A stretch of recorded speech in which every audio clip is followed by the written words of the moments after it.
처음에 설계 검토를 하고요. 그 다음에 시공 관리를 합니다. 그 다음에 하는 업무에 대해서 말씀 드려볼게요. 이게 시공이잖아요, 시공. 근데 시공 관리만 하지 않아요. 이것도 똑같이 제조업 같은 경우에는 다 분리, 설계와 시공과 뭐 품질 뭐 이런 게 다 분리가 되어 있지만 이쪽은 그렇지 않습니다. 한 명이 또 다 해요.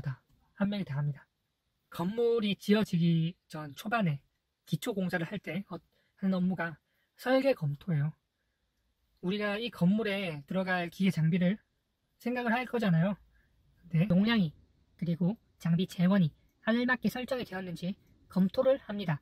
예를 들어서 우리가 1층부터 10층까지 물을 보내야 되는데 펌프 용량이 잘못 설정되었어요. 그럼 어떡해요? 1층에서 10층까지 물이 가지를 못하는 거잖아요. 10층에서 뭐 예를 들어서 1kPa이라는 수압이 나와줘야 되는데 펌프 용량이 잘못 선정이 되면은 10층에서 그 수압이 너무 낮은 거예요. 무슨 말씀인지 알겠죠? 그러니까 우리가 원하는 압력 사양에 맞게 그 장비의 용량, 사양 이런 거를 제대로 선정이 되었는지를 검토하는 거예요. 직접 설계를 하진 않습니다. 설계는 발주처에서 설계 사무소에 따로 떼어줘요. 그러면은 그 설계 사무소가 가져다 준 자료를 저희는 검토를 하는 거예요. 얘들이 제대로 선정을 한 게 맞나. 이런 설계 검토를 하고요.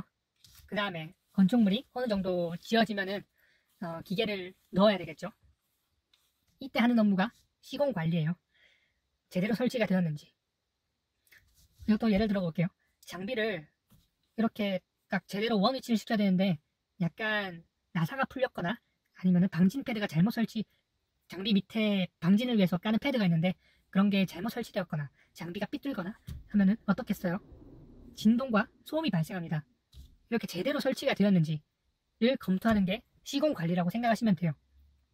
또 예를 들어서 우리가 이곳에는 무조건 게이트 밸브 어떤 A라는 종류의 밸브를 사용해야 되는데 우리의 하청 업체님들께서 난 분명히 A라는 밸브를 써야 된다고 말을 했는데도 불구하고 다른 밸브를 썼어요. 이런 거를 잡아내는 업무, 이걸 바로 시공관리라고 합니다. 내가 원하는 대로 시공이 되는지를 확인하는 과정이라고 생각하시면 좋을 것 같아요. 시공관리가 됐다, 장비가 다 설치가 됐다, 그럼 이제 뭐 할 것 같아요?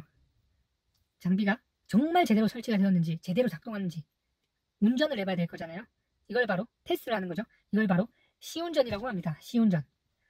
이렇게 시운전을 했을 때 그 장비가 정말 제대로 설치가 되었는지 확인을 하고 제대로 설치가 안 되었으면 조금씩 조정해 나가는 과정을 시운전이라고 하고 좀 더 나가자면은 TAP라고 해요. T는 테스팅, 돌려본다는 거죠. 테스팅. A, 어드저스팅.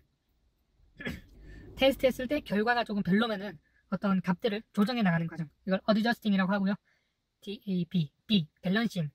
밸런스가 맞지 않다. 예를 들어서 배관이 한 가닥으로 가다가 두 가닥으로 나눠져요. 그런데 한 곳은 70으로만 가고 한 곳은 30으로만 가요. 근데 이게 문제가 되는 거예요.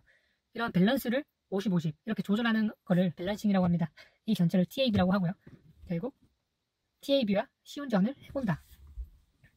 뭐가 봐. 그 다음에 뭐 할 것 같아요? 그 다음에 제대로 설치가 됐다.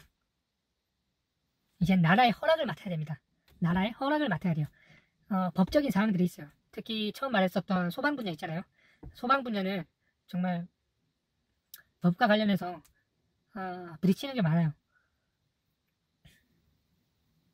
그리고 냉동기를 설치를 했어도 그 부속 설비가 나라에서 지정한 법대로 설치되었는지 확인해야 되는 사항들이 있어요.